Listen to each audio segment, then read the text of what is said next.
Once upon a time, in a faraway land where winter danced with summer and trees whispered in forgotten tongues, there lived a humble merchant with three daughters. The youngest, named Belle, was unlike the others, not for her face, which was fair, but for her heart, which held more kindness than all the stars in the sky.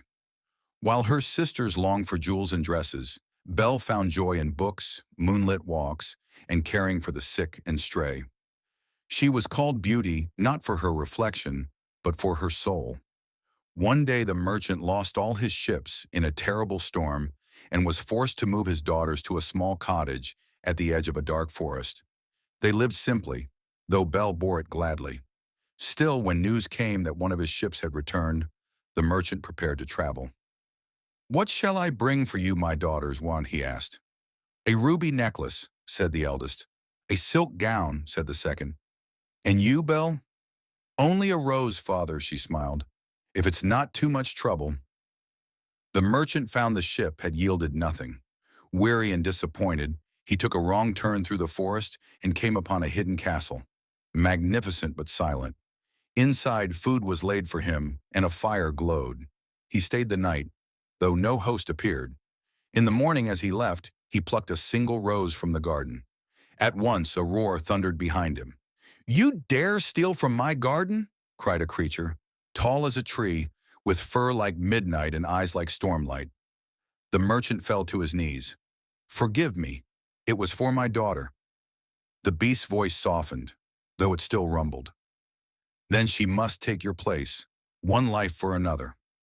The merchant returned home in sorrow, but before he could explain, Belle kissed his hand and said gently, "I will go." So she did. The castle was strange and filled with wonders.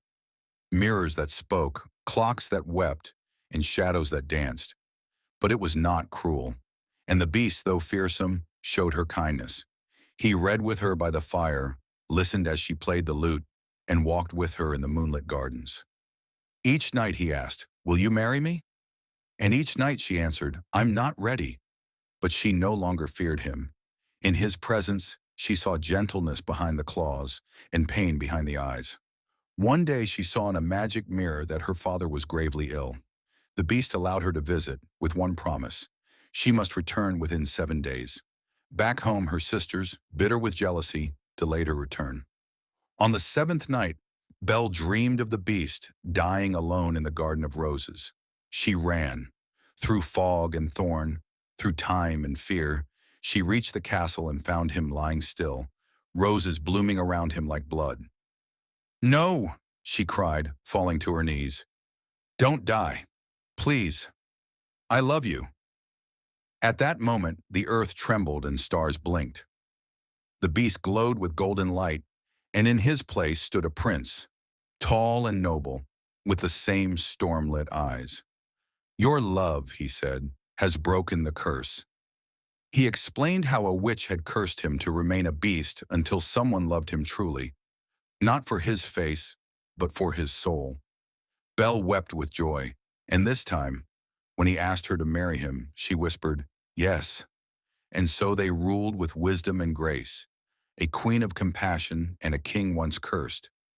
The castle bloomed with song and laughter, and every year on the day of the rose, Belle would place a single flower in the garden as a reminder that love, when true, sees not with the eyes but with the heart, and they lived happily ever after.